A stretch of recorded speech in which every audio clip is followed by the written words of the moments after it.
so we have consensus. So, yeah, so at the next meeting, we're going to need to vote on both the written minutes from the last meeting and for this meeting, because the minutes that we have for the last meeting are the electronic minutes. Obviously, we can go back and re-archive those. So we won't have a vote on agenda item B today because we need to get the written minutes from the program. And then we'll have both sets of minutes from last time and this time. Did everyone explain how the mics work? You have to keep pressing the button when the green light goes off and all that kind of stuff? I didn't know that. Okay, so the green light's on and that means the mic is on. Okay. If you want to turn it off, there's a button that says mute on the left, and you don't just push it a little, you have to hold it down. Eventually it turns off. And so that's how the mics work, and it would be great if we could continue to move that, because like I said, we're on the live stream. So let's go on to agenda item C, and we've got presentation on the Washington Smooth Transition Model. So you've got a PowerPoint, and so why don't you take it away. Provide obstetricians and gynecologists with professional liability insurance, as that their insurance not form formal written consultation agreements with licensed midwives, which might be interpreted as the loaning of their physician's liability policy limits to the licensed midwives. It's our further understandings and are then asked. The paper goes on and really is fantastic in the collaboration. We have to have it seen as, maybe potentials of complications, but for every single OBs with nursing staff, all of us are willing to work with the receiving staff to get a really smooth transition. So I can speak for one hospital in the East Valley that is absolutely fantastic.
I'd like to thank the committee for ACHDS, and then also for allowing Wendy and I to speak to this issue. So this is transport safety relevant to home birth and the providers that give maternity care. I think we could all agree that pregnancy, delivery, and postpartum period is and the safety of the mother and infant is our primary outcome goal.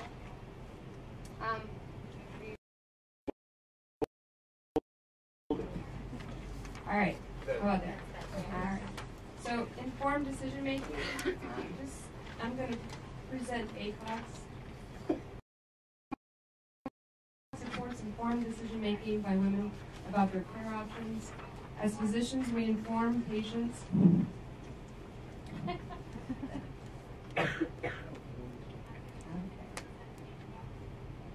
We inform, educate, and respect our patients' care choices. All women should receive information regarding the risks, limitations, and advantages of their care locations, care providers, and their maternity care. Very recently, I had a patient who requested a cesarean on demand, and I appreciated her point of view, and I told her that I, as a practitioner, do not perform came to surface, I would certainly consider the fact that that was her request. As it turned out, it did not happen, and she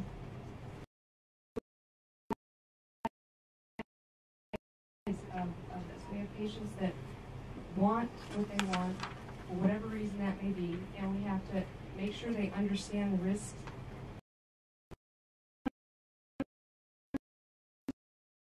Talk a little bit about the providers, sorry for that. Just so that we're all understanding, because I think not everyone truly understands the different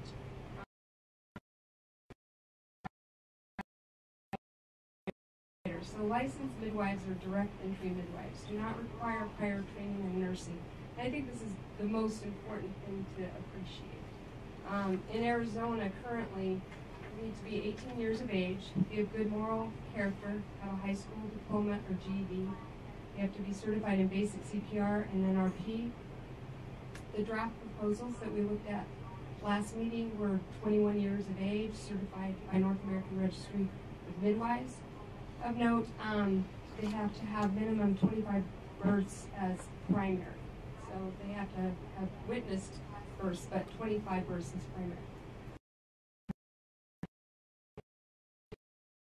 Degree in nursing, followed by postgraduate work that leads to master's degree level. And there are those that go on to get a doctorate level degree. And then obstetricians have an undergraduate degree, medical diploma, 4 years training in obstetrics and gynecology, and these are absolute minimum numbers. So this is the 10th percentile of national delivery numbers for obstetricians. 200 being spontaneous vaginal delivery, 145 cesareans, and 15 being operative delivery. Understand that most programs don't tolerate the minimum numbers. So just currently, as it stands right now, I was looking at some numbers from our residency program, and at the point of an additional year and a half to go, most of our residents have already achieved these numbers. Not most, all of them. Integrated systems. ACOG supports the collaborative practice model, the maternity care team, the integrated systems of care with established criteria and provisions for emergency intrapartum transport. Childbirth has become safer for mothers and babies because of improvement in medical technology and access to trained providers and emergency obstetrical care and neonatal care. At any time during pregnancy and the birth process, women may encounter complications requiring a change to facilitate timely communication and transfer of collaborative management of care. An integrated system depends on appropriately trained and certified practitioners at all levels,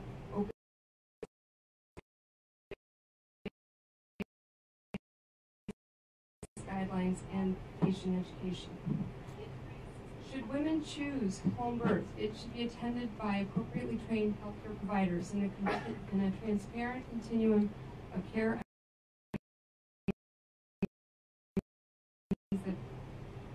for the best possible outcome for mothers and neonates. The home birth attendant must have a system in place where consultants, where consultation with hospital-based and privileged, and looked at the draft for scope of practice. I wasn't reassured that this was part of the language. Can occur expeditiously in the prenatal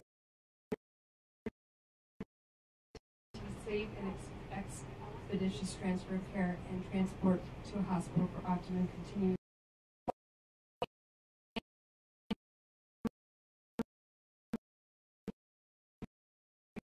Between 37 and 42 completed weeks of pregnancy. It's a ballot presentation. Previously uncomplicated pregnancy. Who are considered high risk? In my field, that would be a vaginal birth after cesarean section, or I should say a prior cesarean section, multiple gestation, birth under 37 weeks, or after 42 weeks. Placental abnormality, non-cephalic presentation, preeclampsia, eclampsia, gestational diabetes, previous major surgeries of the pulmonary, cardiac, or GI system, or pre-existing medical conditions to include diabetes, hypertension, cardiac disease, and renal disease.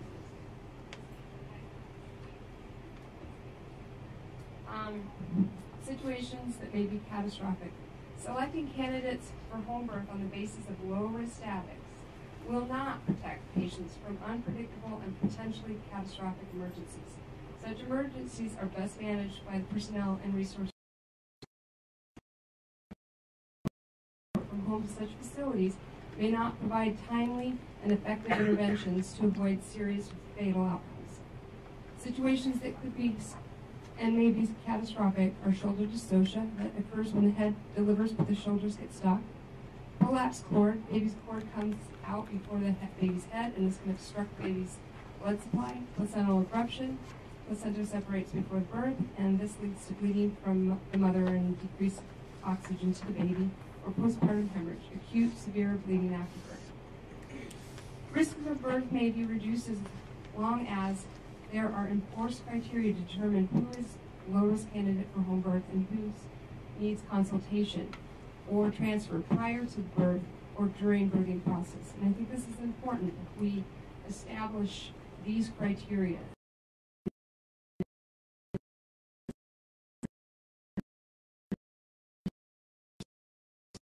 Necessary to achieve safety. We do ask if there are limitations, complications, consults, or transfers that occur during the birth. Out of the 3,100, there were 2,255 that had no limitations, complications, or consults. They proceeded to a home delivery without any of those. 759 had some type of limitation, complication, consult occur, or were transferred for care. And we were missing about 104 fields for that. When we look at, now this isn't the complete list, when we look at midwifery care that needs to be terminated before the delivery, there were about 211 termination of services. The most common being for a prolonged first stage, a prolonged rupture of membrane, failure to progress, preterm labor, elevated blood pressures, that they weren't presenting head down, that there was a prolonged second stage, there were 3 fetal demises that needed to be transferred, and then 3 needed to be transferred from retained placenta. Again, these can show up at any point during delivery, just like Dr. Manriquez said. Either during the initial workup, as they were being given their prenatal screen, during the antepartum period, 67 had fetal conditions or complications. There were 266 in the intrapartum phase, 83 after the baby was delivered, and then 22 to mom postpartum. Just to give you an idea, and again, we can get further into this if anybody's interested. Out of the 67 that had complications with the fetus, 15 were for low heart tones, 2 were for elevated, there were 9 with irregular fetal heart tones, there were 2 cord prolapses, and then 11 indicated meconium staining. For the complications that occurred intrapartum for 266, again, this is just going to be your most common. A lot of them just had an N of 1, but not being vertex, prolonged rupture of membranes. There were 3 shoulder dystocias, 25 third stage hemorrhages, 12 retained placentas, and then 2 shocks. For the infants, again, this was the infant outcome. 462 had a completely normal outcome. 6 were abnormal, and we had 14 that expired. Again, we're missing the data. It may just be that the patients got transferred. They didn't. Their care was terminated. Again, these are just blank responses. We were specifically asked about size of the baby. 46 of them were small for gestational age. 2,400 of them were appropriate for gestational age, and 260 were large for gestational age. And then again, we were just missing some fields. When we asked about transport, again, this is a very bulky reporting form. A lot of it is just free text where they write in what happened. We were asked about the number of preterm deliveries. We could find in the free text that 7 required transport for preterm delivery, but again, we can go through that text if anybody's interested in more of the outcomes. We were asked specifically about the APGAR scores. So 2,600 at 1 minute had above an APGAR score of 7 or above. 141 had 1 from 4 to 6. 30 had 0 to 3. We were missing some APGAR scores at 1 minute. And then 2,700 had an APGAR score of 7 and above. 15 had an APGAR score of 4 to 6 at 5 minutes. And 3 still had APGAR scores of 0 to 3. And again, we were missing some fields on that. Now, this is where I switch into that other data. But this is birth certificate data, so everybody who attends a birth has to fill out specific birth certificate data. So again, you can see the number of births are increasing. These are pulled from birth certificate data as anybody who had a midwife attending the delivery or was transferred. You can kind of see the counties with the majority occurring in Maricopa County, Pinal, and then Pima. Birth certificate data, we had 2 that indicated that there were midwives seeing multiple births. 21 with low birth weight. This is calculated by the birth certificate program.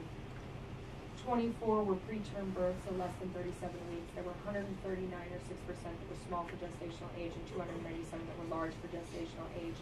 On those birth certificates, it indicated that there was 1 maternal transfer and that we had 29 transfers for infant issues. These were just some of the complications or conditions that occurred that were noted on the birth certificate. And again, these could have occurred if somebody was transported to a hospital. They could have occurred at the hospital or at the home. That we don't have further follow-up information, but we probably will with the newest birth certificate data today. Okay. There is a form that we gave the committee. That is, they took the quarterly reports, yes. And it's 2007 to 2010, so those are our overlapping years. And what they did was they matched the data. They matched the deliveries that were found in our birth certificate records to those presented in the quarterly reports. We were able to match about 60% of the births, and then you can see what was listed on the birth certificates. Thanks, Kara.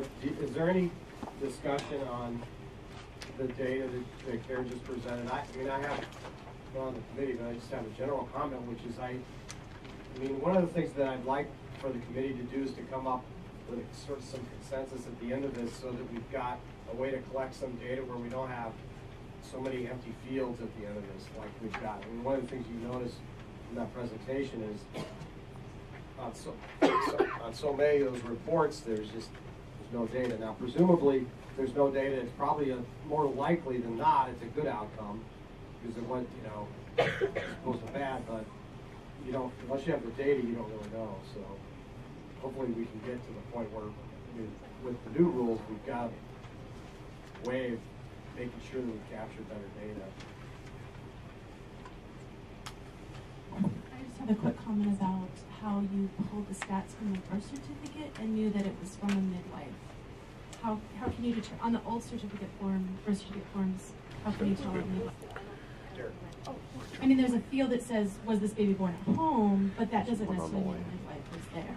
Right, and so what they did when they pulled it, this, and again, public health statistics is not my area of expertise. I had somebody else do this. But they looked at all of the home births, and then on that, apparently there is a field where it said whether it was attended by EMS, it was attended by a midwife, it was attended by a physician, it was attended by an uncle, that it was completely unattended. There apparently is a field that they can pull that out. So they pulled out all at-home births and all that had midwife as an attendant. Now, if that part wasn't filled out, we wouldn't catch that on there. So again, I think the new birth certificates will provide us with a lot better data. Well, that box actually says other, right? Because we checked the other box. Right. So you went through, and from that, it's input licensed midwife. Mm-hmm. They went through, and it can. They showed me all the fields, so it can verify between a licensed midwife and a nurse midwife. Apparently, somebody's uncle delivered somebody at some time. So yeah. I just have a comment on the birth certificates. I think it's beyond the scope of the time that we have today, but I definitely have some comments from northern Arizona on the new birth certificates. You know, our physicians and midwives, delivering midwives, don't sign or even see the birth certificates, so it's done by clerical people. And I think that's important for you guys to know. That's a part of why there are empty fields, at least in Flagstaff. And so as we, and what she's saying is that that's under the old birth certificate system, right? It will be under the new as well. Under the new as well, it'll be filled out that way, at least in your facility. In our So, facility. that's something we can take back to our vital records folks to see. I want to make sure that we coordinate the rollout of that new vital record system with the birth certificates, which has been delayed by a couple of weeks, by the way.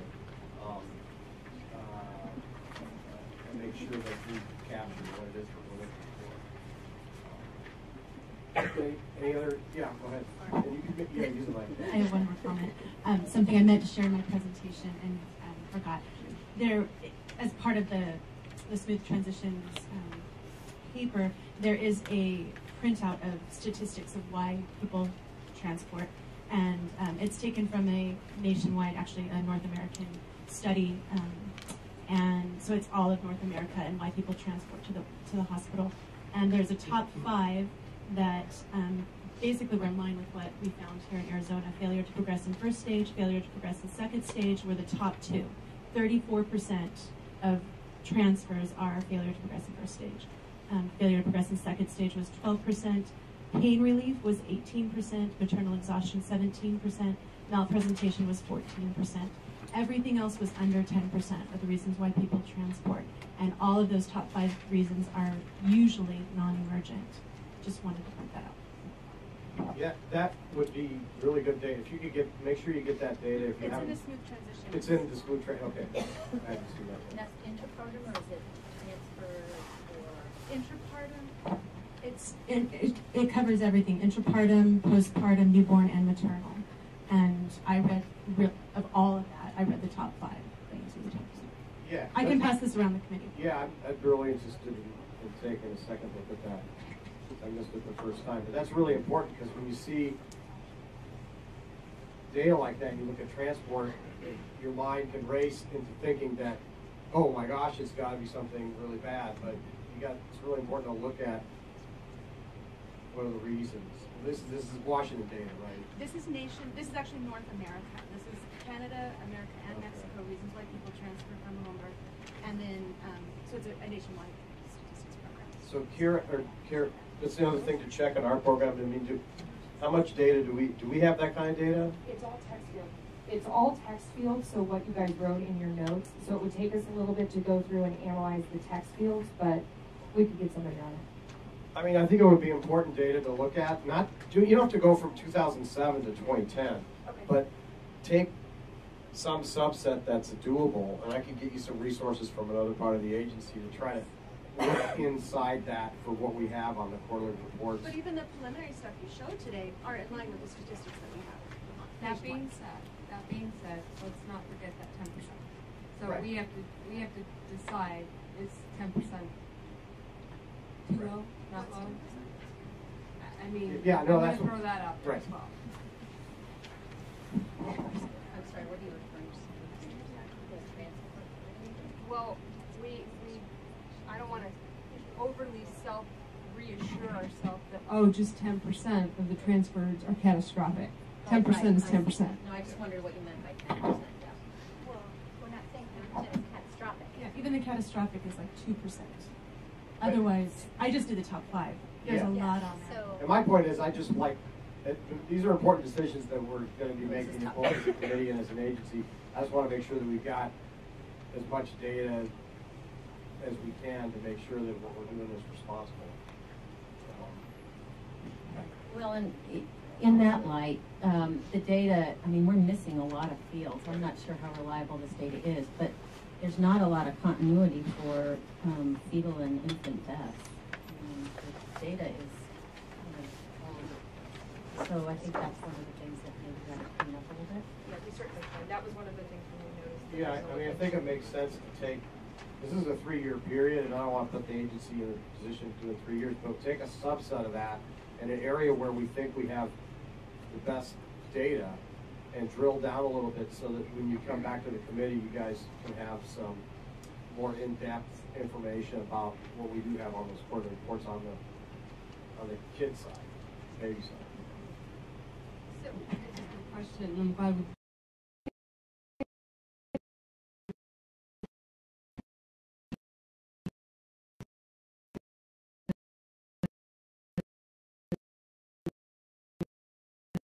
in 97, how often we would look at this information. I don't know if anyone was here today. I wasn't. Well, I was here, but I was doing risk assessments at Superfund sites. Moving forward, we are planning on collecting data. Moving forward, we are planning on collecting data that will be utilized to kind of track outcomes. Okay, so now we're going to get into the big part of the agenda where we have an hour-long part. So we'll have, we'll see how much progress we make. We'll try to leave plenty of time for call to the public. Instead of setting a time period right now, let's just dive in and start talking about the scope of practice part. I'm ready to dive in. What I thought I would do first before I turn it over to Tom, and we'll go into the point-by-point details.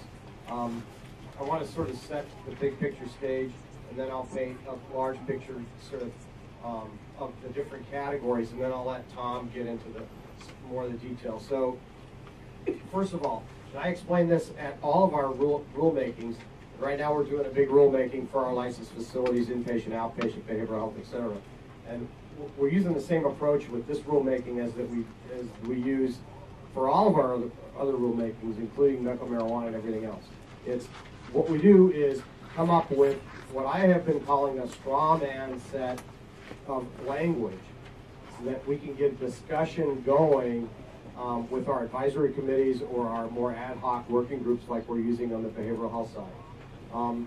So the approach that we took with the scope of practice is to sketch out some ideas around so that we could capture a starting point so that we could start looking at some of the scope of practice things, some of the collaboration things that we had been talking about at the previous couple of meetings, looking at it in terms of some of the more practical things around transfer, and that's where the ideas around the emergency action plan and so forth came out. So I sat down with my team in December, right before the holidays, and they worked through that holiday week to come up with what this is sort of straw man set of language for us to for the committee to react to. I can't stress enough that this is not the final language, and every time we do a rulemaking, without exception just about, when people see the first set of language, they say, oh, well, that's what they're doing. And so they think it's final language, and that's not what this is. It's a starting point so that we can get a discussion going. And as we go through various iterations, the next stage will be to get closer to what would actually qualify as a draft set of regulations. So we'll put that draft language out for formal public comment. We'll get public comment on that set of draft language, and then we'll come out with notice of proposed rulemaking, and that'll be probably in late spring, early summer. And since this is an exempt rulemaking, at that point we're able to file that directly with the Secretary of State.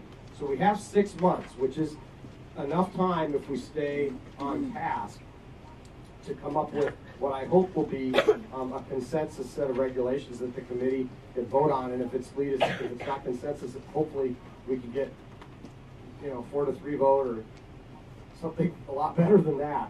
My goal is consensus, or at least grudging consensus, where everybody can live with what the final set of regulations are at the end. But I want to stress that we're open. What we want is to get a dialogue going so that we can get closer to the center where we can get some consensus from the committee so that we can move forward. Because I really want to move forward with a set of regulations this summer where I can point to the committee and say, the committee's work made this possible. We've got some consensus on the committee. Maybe not everybody agrees with everything, but that we've got to a point where everybody can live with it. And it's supported by the data. And that's why the research that we commissioned with the U of A College of Public Health will come in. The data we have in Vital Records should help. We're looking at other states. So with that, let me start rolling through some of the slides before we get into the real detail. So you guys have, okay. So one of the first things I asked our team to do was to look at other states and see what other states do and allow. And so what you're looking at here is sort of on a continuum of what states do. And you'll see Arizona currently is that arrow that shows, and the way to read this chart would be to say, that under certain circumstances, the current scope of practice includes breach. I know it's not an expert on what exactly you have to do to attend a breach as a midwife, but there's some ability to do that. If you look at Colorado, Idaho, Montana, New Hampshire, Wyoming, they allow VBACs, but not multiples or breach. See that? So that's what they do as a state. You could look and see Texas does VBACs and twins, Utah and Vermont VBACs and breach, but not twins, right?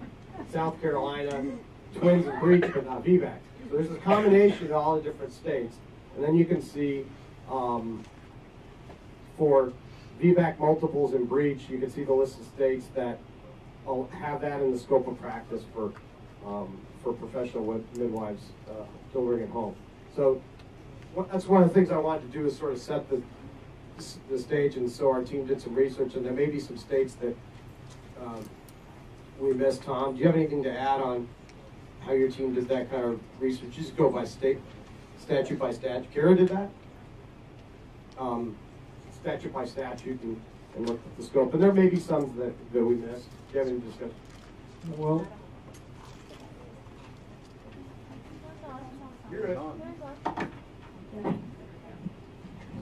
Okay, so there's 21 states up there. What are the other 29?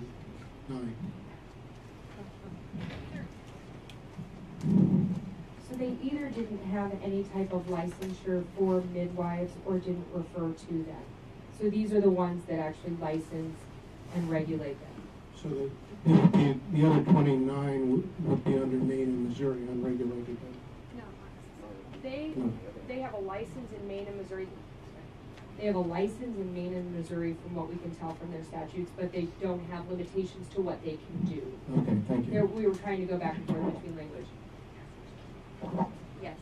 And this chart's up on our website, but it's also possible that we missed some states, and there's some states that we didn't capture, you know, because we're not perfect and we don't have infinite time, but this is from what we could find. Yeah. So 2 points. First, I think it's important to identify what you mean by breach currently. And so that's important because it's not a knowing breach. It's if you are in the event of a breach delivery, then of course you can attend that delivery. The second is if we start going down the route of a numbers game, likewise with other countries, we have to respect that there are different settings. So for instance, in Washington, licensed midwives have insurance and they can get they have reimbursement from the state plans, they can get insurance, different than our state. So all of these states have different parameters that they work in, and I think it's important not to just throw out a numbers game, so to speak. Right, and I agree. There's probably each one of these have a different statute, different set of regulations, regulated in different entities. You know, they're probably very different. But I just wanted to get.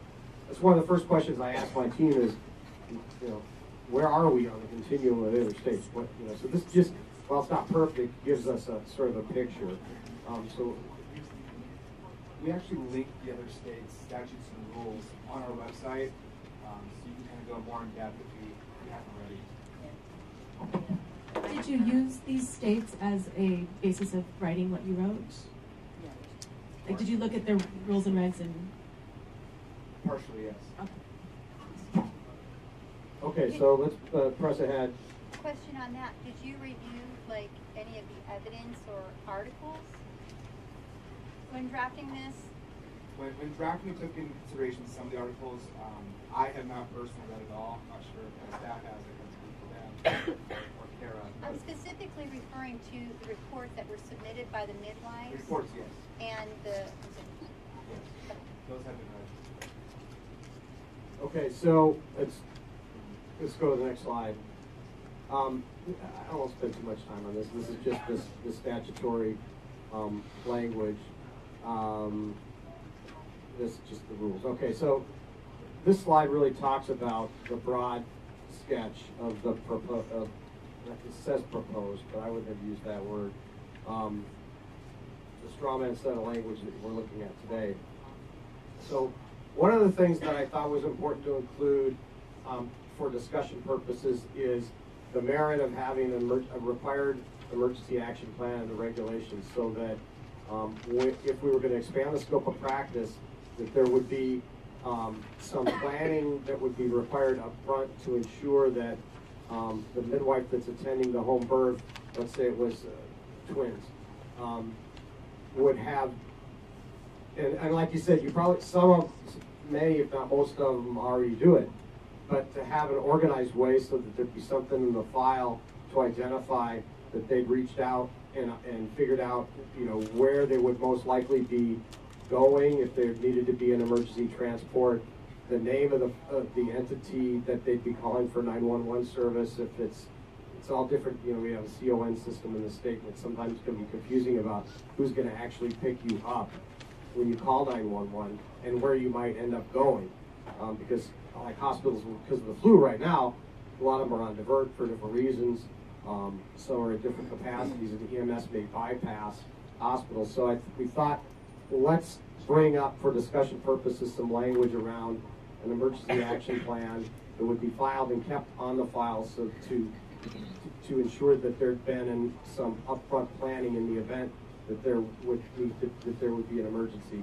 The next piece was around informed consent. And I know we talked about informed consent at the last meeting, and I wasn't at the first meeting, but that's always been an important topic, and it was in your report as well, right in the first couple pages about informed consent being an important part of this. So I thought, let's put some language together for discussion purposes to really sort of talk about what that could potentially look like. And so this represents, in your language here, one idea for how we might approach that, and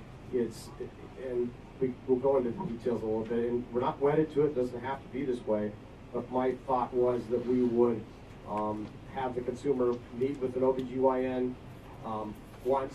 They didn't have to go over and over again, but to get the perspective of the OBGYN about the idea around having, let's say it's twins again, to having a home birth in that situation, so that the mom would have an opportunity to just listen to the OBGYN, and then to be a documentation form that would show they had a conversation. And it's not a permission slip, and if you look at the form, and we'll go over the form in a little bit. If you look at the form, the idea isn't to have permission, but to just document that the conversation happened. And the way it was written in the rules, in this language, it could be in person, it could be telephonic. It doesn't have to even be in person. It could be on Skype even. It could be, you know, any combination is the way that has been written. Can I just say something about this document? Is it an appropriate time? There's, from my understanding, my work in the community, there's no obstetrician that is going to sign or meet with a woman and go over this. And when we pulled up statute, I'm not sure, the ARS 12-573, limited liability for treatment related to delivery of infants, exception and definition. You know, right now, if I transport to a facility and the on-call physician assumes care for this client, they're not held responsible because they never saw this client during prenatal care or intrapartum care. If an obstetrician sees a woman in pregnancy once, then he potentially could be liable. Okay. And that's something that I just wanted to make aware. And one other thing, in draft rule definition, you have the definition of a physician as a medical doctor, a doctor of osteopathic medicine, and a naturopathic physician that has an obstetrical practice. And I don't understand why a naturopath isn't included on this document. So that's just my concern I wanted to address up front, that no physician was going to sign this. And what I was looking at here on the physician's attestation, and that the client may decide to proceed with an at-home delivery regardless of my recommendation. What does that mean? If I gave this document to a client who wants to have a VBAC at home, and she went to every physician in the state, and no one would sign it, would I then just chart that no physician would sign it, no physician would see her? Am I still allowed to attend her? And there's just so much here and that almost every midwife I've talked to would like to completely strike this document. What's the other perspective? Yeah. I do have a perspective. So I somewhat, if not entirely, disagree with you, Mary. It doesn't make us liable. Okay. If we review this and we give our opinions and we communicate, document our opinions, patients do this all day and night. We give our advice. If they elect to not take our advice, they sign a document saying against medical advice. And that honestly is viable in this circumstance. But the patient should have an opportunity to hear a different perspective. Absolutely, I agree with that, but would you sign this document? Because if you personally, as a physician, would sign this document or would see my clients, I want your number. Because if this moves forward... It's 344-5444. Great. And one other note on that, with this particular document, I lost my thought. Sorry. You have it back if you remember. You're probably correct with physicians. We'll probably not sign that today, but what we're here about is change. Right. And if the physician community, I mean, there's value to midwives, there's no question. If the physician community is more comfortable with the way the midwifery practice is done in Arizona, you might find some willingness to work. It's not there today, and it's not there for a reason. I remembered my thought. My thought was in addressing you and getting another perspective, because that's what I really got out of this document, is that they're saying here that you want to get informed consent, you want a different perspective, because maybe a midwife isn't capable, or maybe the client isn't able to research on her own. And if you want a medical potential, a physician's viewpoint on that, my suggestion to that would probably be a DVD or a video. But the only concern about that is they don't have the opportunity to ask questions face to face. So that's something that I think we can look at, is if they can get a perspective that the physician then isn't held accountable in any way, shape, or form. And they are reviewing the medical records. So that was a thought I had about meeting that requirement, some formal documentation that they viewed this video or they read this document, so they get another perspective. So that's respected. Yeah. Allison or Julie, do you have get your perspective about the I think what Mary's saying right there is that I guess what I hear from the consumers and for myself as a consumer is I don't really get why I have to go to a doctor who I know. I mean, if I found somebody who would say yes, go to your home birth with twins, VBAC, or just period, just go to your home birth, it would be amazing. I would be shocked if I find anybody who signed off. So what that's saying to me is that I need to go to hear something I already know. I have to go to these doctors who I know are going to be against what I want to do. And I guess I don't see the point. It seems like a lot of hoops to jump through to get a no. And we already know the answer is no. When I can find all of that information, go to ACOG's website and find all of that information on there. And I don't see how the stuff that's in the document that they have to sign, they won't find out anything new from that document. You know, I won't go to a doctor and they'll find out new information because they're just looking at the charts that I already have, that my midwives can detect. With all due respect, I find this kind of insulting. What this says to me as a consumer is that you're going to second guess, or that I need more information before I make a choice of providers. I don't see this same sort of bias being put when a woman walks into an OB's office and says, I want OB care. We don't send her to a midwife and say, well, are you really sure? We really need to make sure that you're making a good decision and have all of the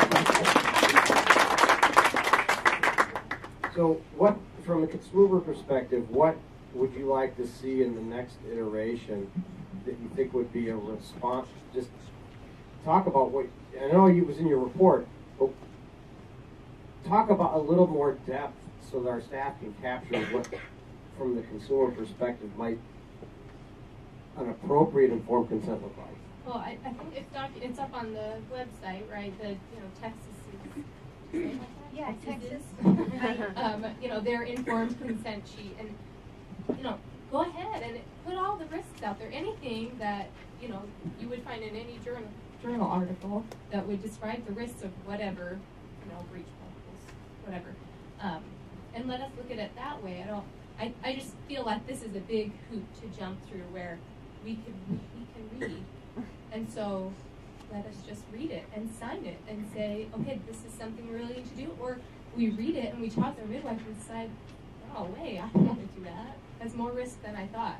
And I think it's really important for these informed consent sheets to have all of that data and to show what the risks are, and likewise, not just what the risks are of not having your baby in the hospital, but what would happen what are the chances of, if I'm a VBAC mom, of me going to the hospital, what are the chances that I would successfully deliver vaginally? Because we need to look at it both ways. Mm-hmm. This is informed consent. We need to look at all the relative risks. What are the risks of staying home, and what are the risks of going to the hospital? And that's why most consumers who want to have their VBACs at home believe it is the safest place for them to have a vaginal birth. That's what we want, is to have vaginal birth. And so we know that staying home might ensure that for us. And I just think it's insulting to feel like I have to go to a doctor to tell me stuff that I am more than capable of researching. And I don't think that we should make rules because sure, there might be some people out there who aren't going to do the research, but that's insane. That's on them. Right, and I'm not arguing with that. I agree your perspective, but I wasn't trying to insult anybody. I just was trying to set up something where there would be some checks and balances in the system to make sure that folks really were informed. And so maybe this doesn't capture it. And I don't know exactly what's in the Texas one. It's signed by the consumer, right? By the mom. Do you have a formula? I do. I have a copy of it. Yeah, it just explains the risks. So, Allison, I just have a question.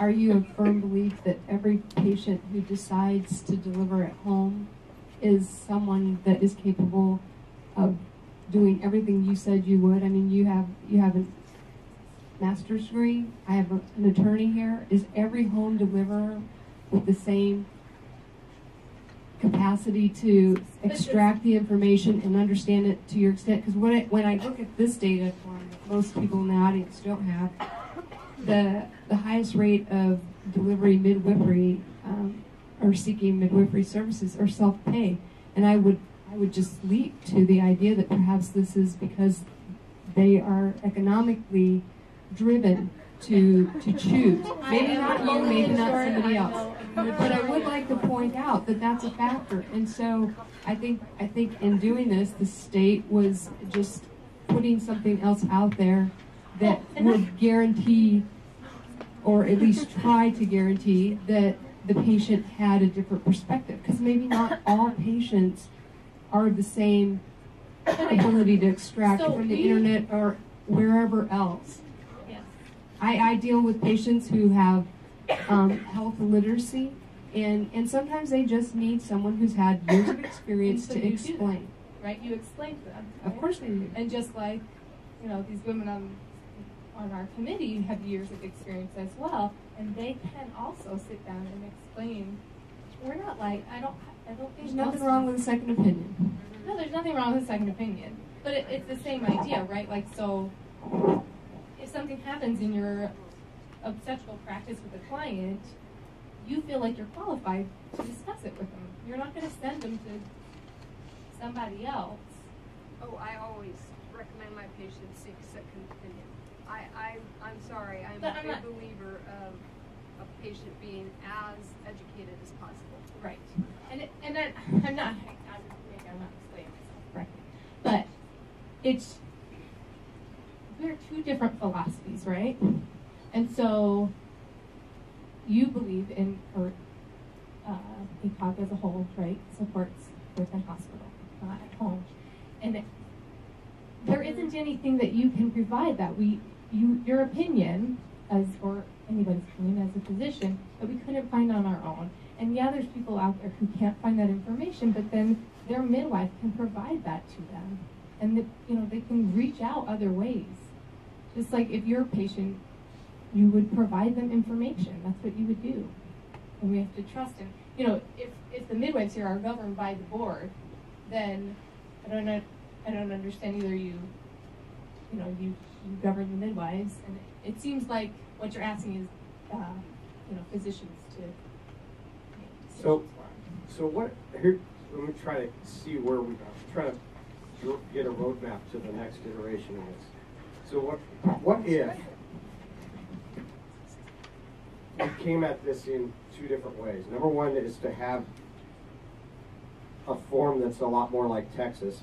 I mean, this is a really small font and it's hard to read, and it's so I'd like a little more than Texas, just because it's just it's dense. This is a difficult thing, but the concept, I think, is something we can work with. What if we had sort of the two-pronged effort where there'd be a form to sign that gave it in words like this, but then the department, we made some videos that would be like 5 minutes long, where we could have the physician, or we'll decide who later, but someone who would describe risk, and there would be different vignettes, like one would be twins.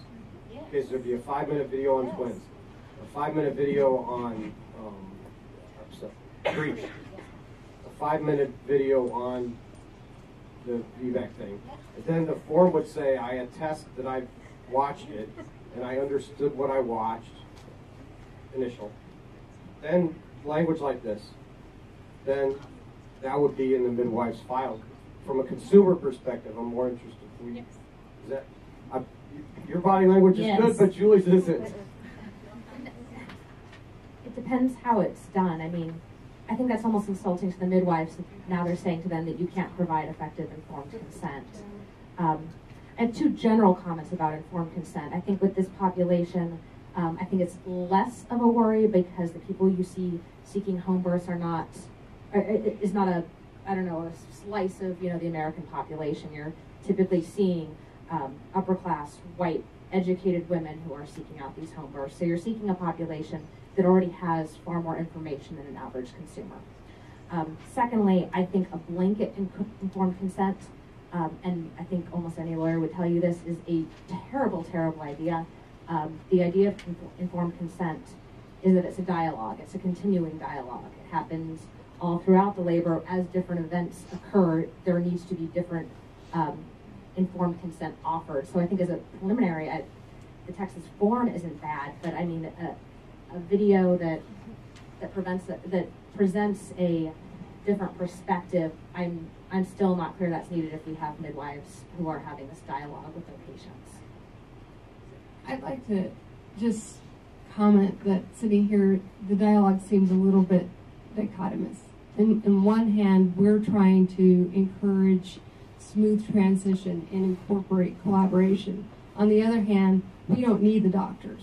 So this is one opportunity to engage the physician, because at the end of the day, when things don't go right, that's the person that is going to try to make right of what they can. Okay, so I appreciate your autonomy. By all means, I appreciate the autonomy of every person I take care of. At the same time, first and foremost, my obligation is to do no harm. And if a person decides and chooses, just like that patient I mentioned earlier, she wanted a cesarean. Well, she cannot force me to do a cesarean on her. Okay? Likewise, every patient that walks into a hospital has the right to refuse whatever procedure there is. So, quite honestly, I'm having a little bit of trouble with this dichotomous discussion. Well, I guess what I'm not clear about is how the discussion happens between these women and the doctors over a video. I guess if that's the next proposal. I'm not sure that that's... I think a discussion over video is not even a viable option. But I just threw it out there. You guys don't like it. I don't want to make my staff do something that's so good. No, my comment more generally though is if your client really wanted that C-section, what she does have is choice of providers. and she could have sought a different choice of providers. My issue about this thing in general is that it's a non-consensual second opinion. This is an opinion that the woman doesn't necessarily want and doesn't feel that she needs, but she needs to sign off on it in order to have the kind of birth she wants. I hear what you're saying, and I think, at least the way I interpreted it, was this was the health department's way of at least making sure that there was other perspectives provided to the patient. I mean, I reviewed some of the comments in your online survey, and we have to be aware of the fact that individuals are doing whatever they decide to do anyway. One person talked about underground, which implies that they're doing things that are not already legal by these guidelines. So I don't know that that's going to change, but I think it's wise on the Department of Health Services to implement and have things that are at least going to give some assurance that there will be a different perspective provided. The patient doesn't have to, patients just do what patients do. Well, maybe the health department can provide physicians or have a contract, a 20-year contract with the physician's practice or group or something. But the majority of physicians, I think, just because of what you clearly stated in your presentation, liability insurance. They're not going to meet with our clients. And what I'm sensing is with this particular document, we're falling into the realm of the Department of Health allowing licensed midwives to attend vaginal births after cesarean at home, but it's unobtainable. It's like New Jersey. Licensed midwives can attend a VBAC in the hospital, which is unobtainable. So what this document has done is saying, yes, you can do it, but really we can't. I can just tell you that's not, whatever you think that I was trying to do, that's not what I was trying to do. I understand that. I'm trying to make it work. I'm not trying to do a shell game so that I can say I expanded the scope of practice and didn't. Right, I appreciate I'm not that kind of guy. I appreciate it. And just know from our perspective, we're just seeing that as it's just something that realistically isn't going to happen. And if we can come up with a compromise, a way to make it realistically happen, I'm all for that. I think there needs to be, I think the Texas thing is a good starting point, but it's just so dense, and it's like when you're shining an insurance policy or something, you know? I rented a car the other day, and I'm not going to read all that stuff, and you just end up signing it. I don't want it to be like that, where it's like, oh, yeah, just sign here. I don't want that, because that's not informed consent. No. That's just CYA. That's right. You know? I want something, an idea, that's implementable and doable and achievable and that will actually happen in the field, that builds more relationship and makes sure that everyone really is informed about it. Yeah. And so maybe it's not the video, maybe it's some other kind of thing. I don't know. Yeah. I'm trying to get it in my head. I don't know what it is yet, but if you have an idea, the appropriate way to do it is to send your idea directly to Kara, but not, because if you do it to the whole committee, then we've created a meeting online, which we can't do. Right. So send your ideas individually or onto the website for what it might look like, and if there's another state that has something that you think is there. But I don't want it to be fake. I want it to be, thought-provoking, because this is a really important decision, you know. It is. So it needs to be real. Somehow. We support that. Not what we just turned in, so don't worry about that. Yeah, we totally support a woman being fully informed in making her decision. Okay, so that was supposed to be a couple minutes. No, let's go back, because the next thing is sending the prenatal records to the maternity ward of the hospital identified in the emergency action plan. The idea there is, I think we said it 32 weeks. I don't know if that's the right month, but so that there's a medical record. So if you could predict where you might end up in an emergency, that there's a medical, hopefully an EHR paper that would end up there. And then the idea is when labor, let's say it was a VBAC, when labor started, the midwife would call the hospital and say, okay, I'm doing a VBAC, I'm attending a VBAC in the community, and you have medical records there, and I think everything's going to be fine, but I'll let you know. And then at a minimum, call when labor's over so that they can stand down if they were ready, staffing-wise, to, in the middle of the night or something like that. So that's what that bullet is. Do you want to do comments on that one before we move on? Yeah. I wonder what the, oh yeah, I was going to ask what you thought on that since I don't work in a hospital. Yeah, okay, the problem I have with that is hospitals don't practice medicine. So sending something to a hospital notifying the maternity ward is nothing. You need to have a doctor to provide. That puts the hospital in a very bad position. I don't think the hospital's going to be very happy about that.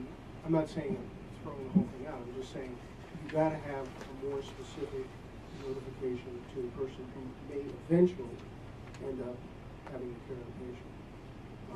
I've been there, I've done that. I do that up until I retired. We did that in White River. They can't do C-sections in White River. So whenever they had a patient that they were worried about, they called ahead because it was a doc-to-doc, not a doc-to-maternity ward. That doesn't work. I can tell you from experience. So what, from your perspective, if you were on, you were on duty, and you knew there was a VBAC happening in the community, what would you want, prep-wise, in the just in case kind of scenario? One thing, and especially in a hospital like ours, where we only have 2 ORs, I want an OR built. That would be something that would be specific to our particular rural hospital. But a nurse can't do that. A physician has to be in charge of that. You have to set up for the what-ifs case, and we do that all the time. We have a lot of experience with that in a rural setting, where we got limited resources, limited staff. We may have to, we have 4 people in labor, and I got a phone call that somebody's doing a home delivery on a VBAC. I'm going to bring more staff in. I'm going to have more staff that I can call in quickly. Because remember, my wife's an RN. She drives an hour one way to work. There's big distances out there. And, when they call and say, I'm sending in a VBAC that's bleeding from a home delivery, that's not the time for me as a provider to start, bringing my troops together. So there's value in knowing that it's happening, but not that much value in the medical record, right? I'm not sure I follow you.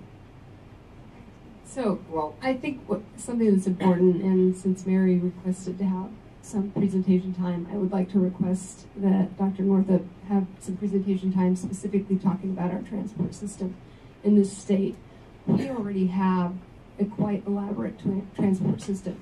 Wouldn't it be nice if the the licensed midwife could communicate with that system and they be on alert to know exactly where, who, how, when? Indeed, it's true that if you call, let's say Mary called me at work and said, hey, this is happening. Well, there's some issues and some unfunded mandates, for lack of a better word. I have an insurance carrier. I have a hospital that may not be happy with this, a risk department that may not be happy, but we do have an elaborate transport system and the Arizona Perinatal Trust that it has vested interest in communication. So, and they too will be the first responders. So something to think about outside of let's just send our records to some hospital and hope that they're available and somebody can find them when that patient comes. Because when that patient comes, it isn't going to just be, albeit it's true that the majority of the transports, and hopefully the communication exists, that this patient has had a prolonged, protracted course of labor. And I'll go back to that story because I have an anecdote story on that. But there will be those crisis times, and that's not when you want to be fishing around for these documents. So understand the lack of communication between provider to provider is the issue and what we're dealing with right here and right now. And that too addresses the scope of practice. So until we clean our house, and I'm talking about the health department, we know outcomes and we're looking at what is going on and we know how the process is working right now, I think it's not yet time to increase the scope of practice in any way, shape, or form. And I'm adamant on that point. So I imagine the day will come when there's a vote for consensus. You're probably not going to get you're not going to get my vote. You won't, because we're not there yet. Could we get there? Possibly. But we're not there yet. So go back just for a second on the transport. So for the next iteration of the rules, I need to have something that I can sink my teeth, our team can sink their teeth into about if we, I'm not saying we're going to definitely expand and stuff because it's a committee decision in the end or recommendation, but if you were going to have, what is the most important piece? Is it the communication with EMS? I think, in my experience now, being at a stationary facility, and we transport primarily to one site, I have the attending's pager. So if I'm transporting in, I page the attending on-call physician. I give them the summary. I let them know. I then call the charge nurse, alert the charge nurse that we're coming. And I had a transport recently. I had heart rate decels during pushing. I activated, and I had called when we were getting in the ambulance. When I got into the ER, they had an OB team waiting. It was fantastic. It was so smooth and it was wonderful. The outcome was great. She had her vaginal delivery and everything was fine. But I had it streamlined. And that's part of the reason why I requested to be on this committee, because that's what I want to help with in this state. So what could we put into a generally applicable rule that would work? I know that's working for you right now, right. But what could we put in a generally applicable rule that would help improve that outcome? Just think about that. Well, if you'll give me 10 minutes in a future meeting, I'll address this from the perinatal regional system point of view. One of the things that I'm going to confer completely with Maria, and you also, we don't have a system right now where there's collaboration between the midwifery group in the state and the physician group in the state. It's been done elsewhere. We can do it. But you can't take the giant step first. You have to take baby steps. And there are some baby steps that will get us there. Maybe not tomorrow, but by July. But they can get us there appropriately and safely, as maybe have been done in other states. But I think we have to do our best practices. I don't think you can take Arizona and compare it to very many other states. We are unique because of our geography, because of our distribution of Indian health service and everything else, and our transport system. I will give you some very interesting stuff when you and Kara give me 5 or 10 minutes, and then we can use that as a springboard. But I think when you see what's happened in Arizona in the past and what can happen, you see, I think you'll start to see how you're going to structure your scope of practice. Okay, Mary Ellen, are you still here? I am. Okay, you taking notes? Okay. Yeah. Oh, I would concur with all three of you as well. I don't think that we're in a position right now to, I think that we have to look at the structure in Arizona and fix that first. I agree with that. I think that's wise. And if we take on expanding things before we're ready and before we have a collaborative system where there's fluid access to every level of care, we're putting everybody at risk. Yeah, just by the way, there's creative ways to craft this rulemaking so that it can be rolled out stepwise. In other words, there could be dates that get put into the regulations that say, by this date, this needs to happen. By this date, this needs to happen, and then on this date, the scope of practice changes. In other words, if the rulemaking is filed on July 1st of 2013, that doesn't mean the scope of practice has to change that day. We can write the rules prospectively so that there's a planning process. At some future date, that scope changes. And in the meantime, we put some onus on the department, our job, to do certain things before that time. I'm just saying that there's ways to do that. Did you have okay, so we'll make some revisions on the client records because that's probably doesn't sound like that's the most important part of this. And Mary Ellen, she's with our maternal child health group. We'll use some of our Title V dollars to try to work on that piece a little bit. But the next one, which was in the rules, was about calling when labor began and afterwards, because that's kind of what you were. We probably worded it wrong because we might not want to. You don't want to call the hospital. What's the notification has to occur? It's just who and how, so that'll be crafted later. But yes, there has to be communication, but it's not real comfortable with the way it's right there. So, okay, so we'll make some modifications so that it's more. I guess I'm confused as to why that communication, like especially calling somebody or a hospital or whatever when the labor begins on a situation that is less than 1% chance of happening. There's so many other things that have more of a chance of happening.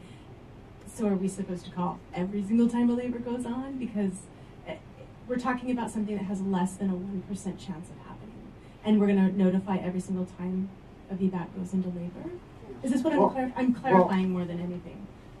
This was just for the expanded scope, not the normal things. And I'll be honest, what I was thinking, I thought I was driving on my way home, I thought of this one.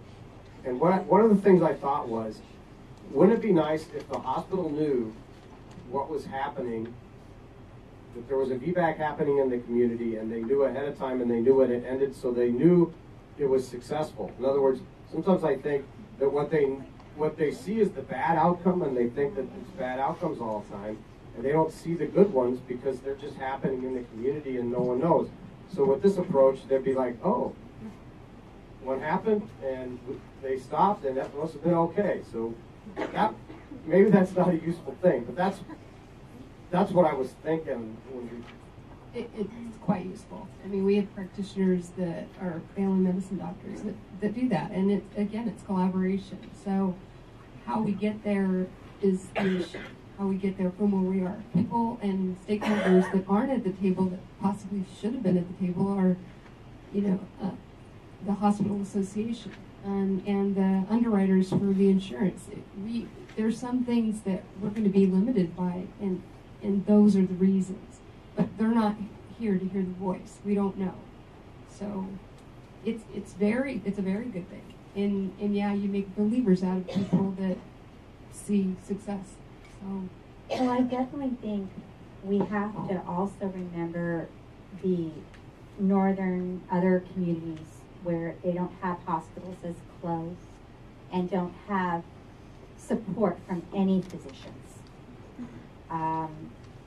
Another thought is, looking at those communities out there and addressing their needs specifically, but what about, I just keep coming back to these women who are birthing unassisted, because they can't have a licensed midwife attend them because it's prohibited practice, and I really don't want to delay the expansion. I think about these mothers and their needs, and I definitely think it is safer for them to have a person who is licensed, and no one knows better when to transport a laboring woman than a licensed midwife, and that's because we're in the homes.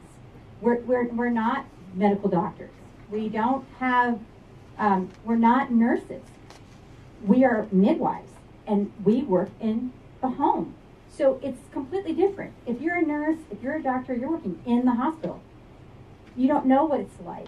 So these women out there alone, that are birthing alone, to me is it's a public health issue, and that I don't think should be delayed on expansion. I definitely do believe that communication is important, but I also want to address, like in the communities where midwives can't openly communicate with physicians, the physician won't come in the room if the midwife is there. There are signs posted at hospitals in northern Arizona where midwives are not allowed on property. This is the kind of things that are happening in certain counties, not in Maricopa, in Yavapai County. This is a serious issue. So, these, and the majority of mothers that spoke at the last meeting, which is, I think, very relevant, these women speaking, is very relevant, they're the ones that were having their babies unassisted. Okay, we gotta press ahead because we're falling behind a little bit, but, so we captured those. In other words, the bullet about coordinating with EMS, that was in those regulations. We skipped the physician consult for now because we're gonna come up with something a little bit different next time. So this is probably more of a presentation. Let me just do the big picture, and if you have any questions, you can talk to Kara about these. I asked Kara and her medical group and her team to look into this. I said, if we're going to do expanded scope of practice for VBACs, let's make sure that we're looking at it with a closely. So it's not just bullets, VBACs. To say, I think my question to you was, are all VBACs created equal, right? Are there some that are more risky than others? And so she looked into it, and that's why it says, for now, if the previous, you'd say the transverse and all that stuff. Okay, so what we did was we looked at the scope of practice, both given by other states, things that were recommended by ACOG to be done in hospitals, recommended for a trial of labor after cesarean section, and kind of tried to write some of those guidelines and then would request feedback from the group on that. So if you look through the scope of practice, it does place restrictions on the number of previous C-sections, no greater than 1 at this point. The type of previous C-section, that it has to be a low transverse C-section, cannot be classical or vertical. The reason for a previous C-section, so these would be things that you wouldn't consider a trial labor of in, would be things like their C-section was for cephalopelvic disproportion or failure to progress, failure to dilate, things like that. The time elapsed since the previous C-section, we wrote in about 18 months. Or if there were previous complications, your C-section went okay, but you got a uterine infection afterwards, those types of things. But those are the types of things that we need the feedback on from the committee. I had an issue with the failure to progress and failure to dilate, because I think, I don't know what the statistics are, but the majority of your VBAC moms are going to have that as their reason. And I don't know that there's any research that will say that that's a reason you can't be successful the next time. There is Lots of research done on just that. Absolutely. So it's important that, as Kara alluded to, that these were recommendations for vaginal birth after cesarean, okay, in the first place, and originally in the hospital. So I think, again, extrapolating this to home setting, keep in mind that strip that I showed you. That's often all we have. We often don't have blood from the vagina. We often don't have a loss of station. We often don't have pain. So all we have is a strip to go by. And you're right, I don't deliver at home. So I don't know if you use continuous monitoring at all, or if you're just using auscultation. So again, this criteria was developed for when to do a VBAC. And we nationally, ACOG is a proponent of VBAC. Our hospital, the hospital I practice in at Maricopa, has a very high success rate. We try to VBAC as many patients as we possibly can. I think it's important to not, again, extrapolate this information to the home setting. I think another issue with, just doing this blanket failure to progress or failure to dilate is how many, what about a mom who wasn't progressing because her labor was augmented? It was, failed induction. And that's why she wasn't progressing, because she wasn't ready. I think there are just too many, I don't think there are very many consumers who would be comfortable with this. So we're going to do more research on it to make sure that in the final analysis that this is right. But am I reading this right, Tom, that the regulations that we would put forward would be regulations for the midwife to follow, right? And if she believed that it wasn't, that the chart indicated a different reason from what the restriction was, that they could, what I'm saying is there's judgments that still can be made in the field regarding whether they're in compliance with the regulations or not. And there's another set of criteria which leads to higher success. we use a calculated model for our VBACs, you guys. Just a calculation of risks and benefits. So if a woman has successfully had a vaginal birth after a cesarean section, then she's at lower risk for having complications with another one. So my point is that there's positives that you can put in here as well. Right, and on page 10, we were looking in the rules on page 10, some of the things will see question marks, and that's where we need more details about that. And for example, that's why one of the things is if you've already, let's say you had a cesarean and then you had a successful vaginal birth after that, then you could just have another, you could just do it. You know what I'm saying? I'm not saying that right, but that would be in the scope of practice. If you expanded but not as it stands now. Right. No, under what we had written here. Yeah. Yeah. So we're looking for, if you look at page 10, the question marks are triggers for the committee or anyone from the public to give us more information about those things.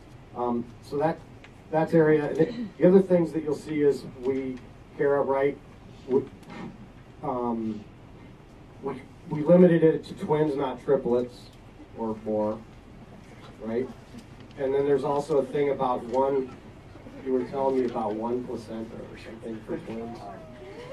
I would like to recommend that we take each of these parameters or each of these different entities in the scope of practice, and we're not going to accomplish this tonight. We're not going to get where we want to be in any way, shape, or form.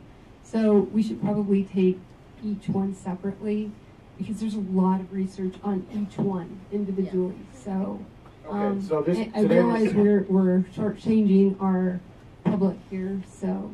Yeah, no, and the idea for today was to go over the general sketch and not get into the details, but we'll have time to get into those. I just wanted to present that. And with that, I think that's pretty much our last slide.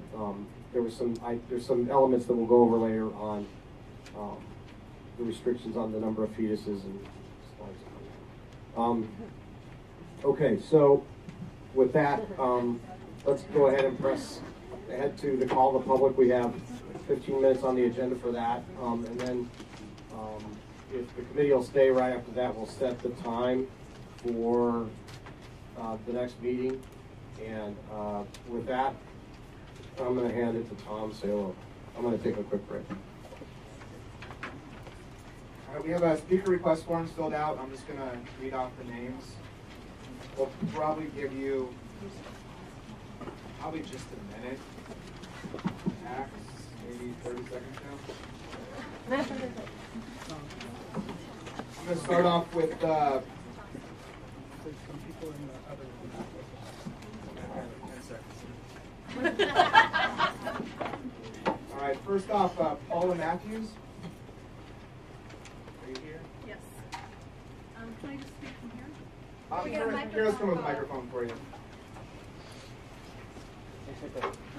I just want to express my concern about the proposed requirement to have a written agreement with backup doctor and also written letters of recommendation for any student who wants to apply for a midwifery licensure. First of all, I want to say that we tried this in the 90s. It had to be dropped because the doctors were not willing to sign. I believe that there's a certain lack of understanding about how home birthers and midwives work. Students are not going to have enough exposure to MDs for an MD to sign off on their ability or write a letter of recommendation. And I feel that if this goes through, you're just going to have a lot of midwives that will be out of business. I also want to comment on the question of the VBACs. I live in an area that where women's choices are limited. You're not going to go into a hospital and get a VBAC. Your choices are, number one, have a C-section. Number two, travel 100 miles to a hospital while you're in labor to have your VBAC, or to have an unassisted home birth. Unassisted home births are alive and very well in the area because women do not have access to home birth midwives who can assist them with their VBACs. Thank you. I'm going to limit to about 45 seconds, though, so Sorry if I cut you off. Etha Fink. So, hi, I'm People Think. I'm a resident at Maricopa and St. Joe's. At both of these hospitals, I've worked closely with nurse midwives, and I fully believe in their capacity to successfully deliver a vaginal delivery. However, when we talk about trial of labor after C-section, as a resident, I consent these patients for the trial of labor, and I go through all the risks and benefits, and we talk about, we go through the informed consent process. And a big part of that consent is me telling them, you have a 1% chance of rupture, but I still recommend that you try for vaginal delivery because you're here in the hospital. If anything goes wrong, we can take care of it. And I've seen my fair share of uterine ruptures, and we rush these women back, and we do a good job, but it's still stressful and scary. And I can't imagine that 1% making it to the hospital and still having a live baby. And I think that is scary. Thank you. Patricia Graham. So I'm Dr. Graham. I'm an OBGYN also at Maricopa, and there were a couple things that I did want to address. First of all, I applaud the information on the website that says you're going to use evidence-based practice to make your decision. Although listening to this committee tonight, I'm concerned that what I hear, the committee, the statute said you were going to consider expanding scope of practice, and what I hear is developing for expanding the scope of practice.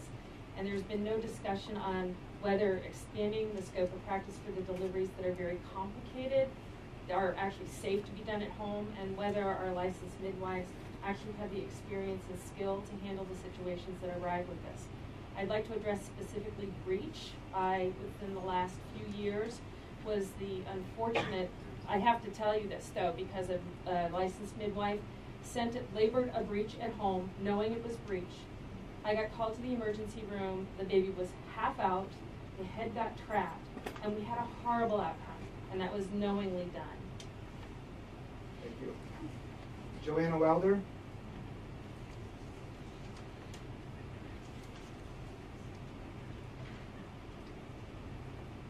I think that this is such a valuable discussion on establishing safe and collaborative practices, and recently had the opportunity to have a beautiful transfer experience at a hospital that was received by other professionals directly, and the hospital was very cooperative. As a nurse working in out-of-hospital settings with CNMs and OBs, I really respect the perspective that hospitals and other professionals don't want to receive transfers that are what they call train wrecks, which is kind of a derogatory term. But I think that if we're able to put a wise and well thought through system in place, it's going to serve our community to provide ways for our midwives to practice in safer manners, and the consumers to be able to have more choices in making wise decisions for their care.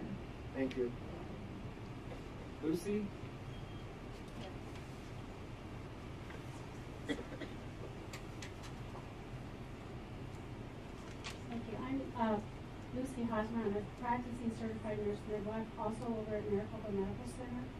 And I'm interested in the idea of evidence-based practice, because when we talk about expanding the scope to include breech, twins, and VBACs, and I look at the table that you constructed on the different states that you say allow that, when I went through the document, when I went on the website and tried to read as many of these documents as I can, it's not clear to me that those practices were actually being done, and there's nothing in the literature that supports safety of those particular kinds of candidates at home. And believe me, I have done a literature search to see what the evidence says.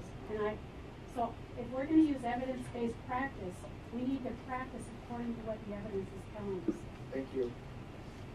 Ann Halser?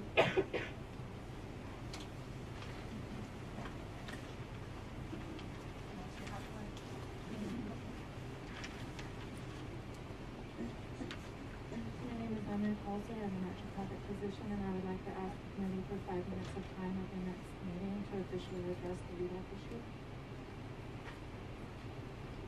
We'll take your... I changed my... I know I wasn't going to say what I had to say in less than 45 seconds. Can you provide me with your name and contact information here? Thank you. Janice Obey?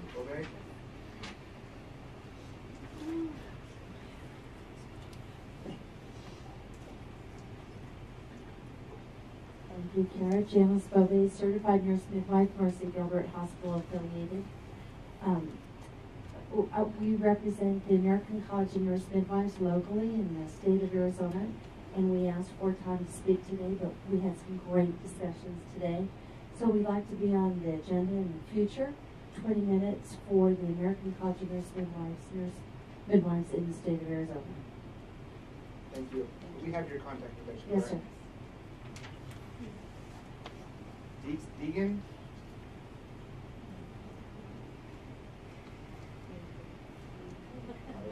Apparently I'm a qualified physician because you can't read my handwriting. My name is Dean Coonrod. I'm the chair of the OBGYN department at Maricopa Medical Center. Been practicing here in Arizona for about 20 years. Been active with the Arizona Perinatal Trust. I would ask that you look carefully at the 14 fetal deaths that were in your birth records. I'm quite disturbed with those numbers and would like to know more of the circumstances behind those. I think, I realize we talk about train wrecks. I'm a little bit disappointed to hear any time a patient is transferred to the hospital, it's a tragedy. I would sort of put out there that any time a patient is transferred to a hospital and we have an adverse event to mom or baby, that's a real tragedy.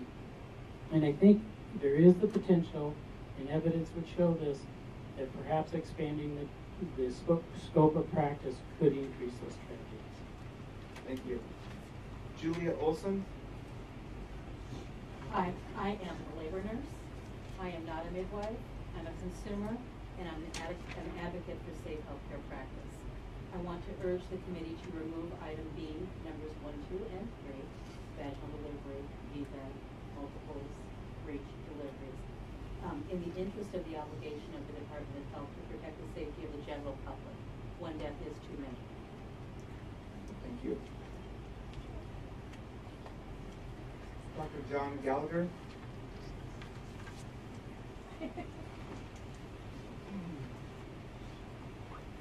Thank you. I noticed up there that there was an item that said coordination with EMS. I'm the medical director for the Phoenix Fire Department EMS Division. This topic, obviously, there's a lot of different opinions about where the state should go with this. And I personally think that changing the scope of practice for midwives and increasing the types of women in labor to VBACs, multiple births including twins, and breech will increase the chance of a catastrophic outcome. And I really don't think that that's something that is good for this state, for the women who are pregnant in the state. Thank you. Thank you. Dr. Eric Royce. Hi, my name is Eric Royce. I'm an OBGYN. I'm in chair of the department at Scottsdale Hospital. My name is Eric Royce. I'm an OBGYN and chairman of the obstetrics department at Scottsdale Health Hospital. Perfect. Excellent. The department had kind of spoken about this because we knew that this was going on, and we all unanimously, all about 20 of us, came to the conclusion that this is probably a very poor decision to go ahead with changing the scope of practice. There's a reason why the American College of Obstetrics and Gynecology limits and restricts and has very strong language in how obstetricians deal with breech, multiples, VBACs. All these things. Birth has risks, and when you have a high-risk situation, it's not a matter of if, it's a matter of when you're going to have a complication. And if you have a complication, if the uterus ruptures, you're not in the hospital, it's game over for the baby and maybe for the mother. And until somebody has seen a ruptured uterus with the baby in the abdomen, it takes a whole different look. So I think it's also important to look at autonomy for the patient, but also of the newborn, because a lot of this stuff is basically impacting the newborn and not just the mother. Peter Stevenson? Hi, my name is Pete Stevenson. I'm the medical director of the neonatologist group, Phoenix Perinatal Associates. Is this coming through right? Sounds fine. I'll read very quickly to get done in my 1 minute, but all of our primary goals should be the safety of the infant and the mother. I don't debate the autonomy with respect to mothers. What my concern is the rights and the obligation to protect the safety of the baby. As a neonatologist that receives and cares for these infants, the risk to the baby is profound and potentially devastating. I also recognize from the data that was presented earlier that the data is extremely limited. This in itself is a major concern. 14 of the 482 reported outcomes were death. Even if it was the 3,000, 14 out of 3,000 for low-risk deliveries is remarkably high. I know my time is up, but anyway. Thank you. If you guys don't have time to speak, also keep in mind you can submit comments online, and we do read them, we do post them all, so you guys can do as well. Dr. Andrew Carter. Andrew Carter, I'm a private practice OB in Scottsdale. I'm the former chair at Scottsdale Shea. And I'm enjoying hearing a really great debate. And I come from a training program that worked closely with CNMs in New Hampshire, was part of the New Hampshire-Vermont Feedback Project. My focal concern is the lack of information for the lay public to accurately assess the risk they might be undertaking with more complicated home birth in general, but also specifically with VBAC twins breech presentations. I think the data isn't there for them to access because so far it hasn't been actively reported. So how can they make an informed decision? You can look at my Arizona perinatal trust records and I can show you my VBAC rate and my section rate and happily share that with people. Pretty proud of them actually. But I'm concerned that the public doesn't have a way of making a good informed decision about the safety that she might be facing. Thank you. Hugh Miller. I'm a maternal fetal medicine specialist, which means that I'm a high-risk obstetrician and I actually live to take care of high-risk moms. I guess I would just echo many of the things that have already been said. I think not only do we want to appeal to the best evidence, but we also want to appeal to the highest safety standards. And as I said at the last meeting, I think what we should be looking at is expanding the scope of practice in the safest environments we can. When you, just as a brief comment, when we talk about the statistics that we have, as limited as they are in the state, they're on the basis, they reflect low-risk mothers. They don't reflect the population that we're about to usher in. So while at our institution, we're advocates of all of the things that are being sought here, we are advocates of midwives being involved in them, but we're advocates of doing them in a safe place. Thank you. And the last one in this room is Pamela Qualls, and a few more from across the street in this week afterwards.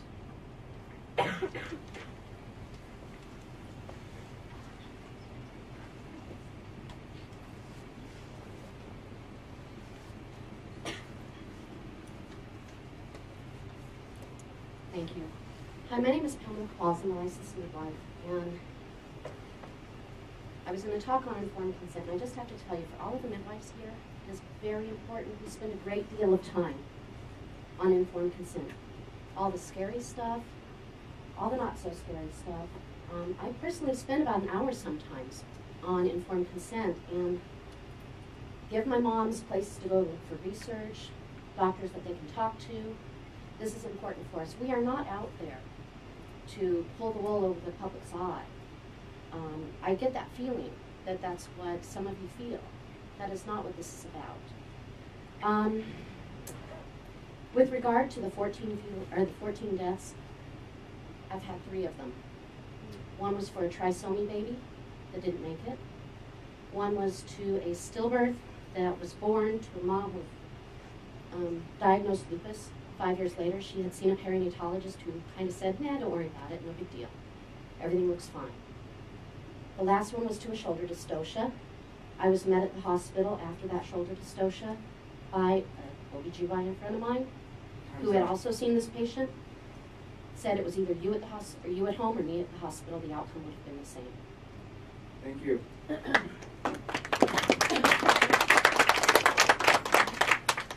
Stevie, go ahead with the first questions.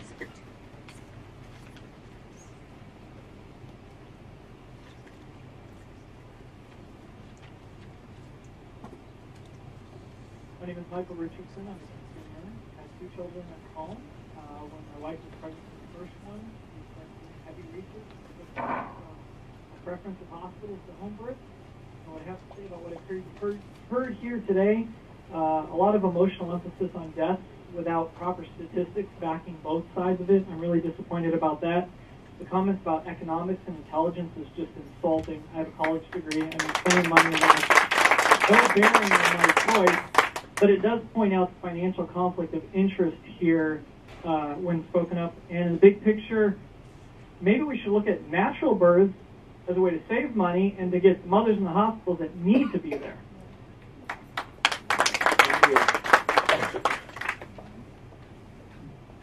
Steve, do you have our next comment? Hello, my name is Kate Paxton. I'm a nurse midwife with Bethany Women's Healthcare. I practice at Phoenix Baptist Hospital. I just wanted to speak again on the issue of informed consent, how much time we go over with mothers on informed consent, and I realize that I believe my home birth colleagues also do the same thing. I just really have issue with an idea that everyone, that the home birth clientele is of a different population. I think that we should be planning for a day when the home birth clientele crosses all types of spectrums, from low income to high income, from less educated to more educated. I really hope that we can reach out someday, and so I don't want to make our informed consent just be for people who are highly educated. Thank you. Thank you. Okay, Steve. Hi, my name is Laura. I'm a consumer of home birth, a biologist, and a mother. I often look to the primary literature when making healthcare decisions for my family. I wanted to mention some examples and tell you a little bit about myself to illustrate one type of woman that chooses to birth her babies at home. I am putting the welfare of my child first. It is just an amazingly lucky coincidence that what is best for my baby also yields a beautifully empowering experience for myself.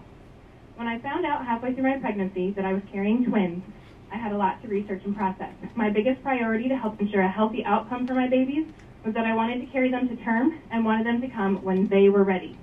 Also, I wanted to set things up so that we could have the best start to a successful breastfeeding relationship, which, as you may or may not know, has far-reaching health effects that can last even into adulthood. That setup is a vaginal, unmedicated birth. I also wanted them to come into this world in a peaceful way. A pregnant woman expecting twins and planning to birth in a hospital is extremely limited in her choices. Most doctors will induce prior to 38 weeks, many in the range of 36 to 37 weeks, and they will require you birth in an operating room with an epidural in place. Those conditions immediately eliminated all the priorities I wanted for the birth. Many of this trained or are unwilling to deliver breech babies. So cesarean birth is not an occurrence for a twin mom, it's standard. Every twin mom that has birthed in a hospital has had a cesarean. Consequently, I stood by my decision to have my babies at home. I had a beautifully smooth birth. I had 2 perfectly healthy babies and 1 perfectly healthy mom. Thank you. We have one more. Do we have time for one more? Yes. My name is Michelle, and what I wanted to say is that the proposed rules increase obstacles towards our community's access for skilled, experienced midwifery care. I believe that the state of Arizona should be engaging the least restrictive path towards informed consent, not the most restrictive. Thank you. Okay, let's talk a little bit about the future agenda items and the closing remarks. We took some notes today about future presentations, and our team will start putting that agenda together. But I want to get a sense of, from the committee, what's the best. We've got a lot of work to do. You know, we only have about 5 months left, which sounds like a lot, but it's really not. What's your feelings about daytime, nighttime, 2 hours, 3 hours? You know, you want a couple of weeks before we meet again? You think we need 3? Give me some thoughts. I'm up for whatever we need. Every 2 weeks, day or night. Coming from 200 miles away and I had a day job, I like the night that you can just stay. Oh, you do like night? I do, yes. You gonna stay overnight? You're not going to try back to show That's us. what I asked tonight, I could stay out with the condemnation, but the evening gives me the opportunity to do my job down here and do the 3-hour drive. Okay. This evening. Yeah, I would agree with evening hours. I think it's helpful to not have to interrupt your day's process. And also, preference for nights, I would request not Mondays, but And not Fridays. I don't care. Not Fridays.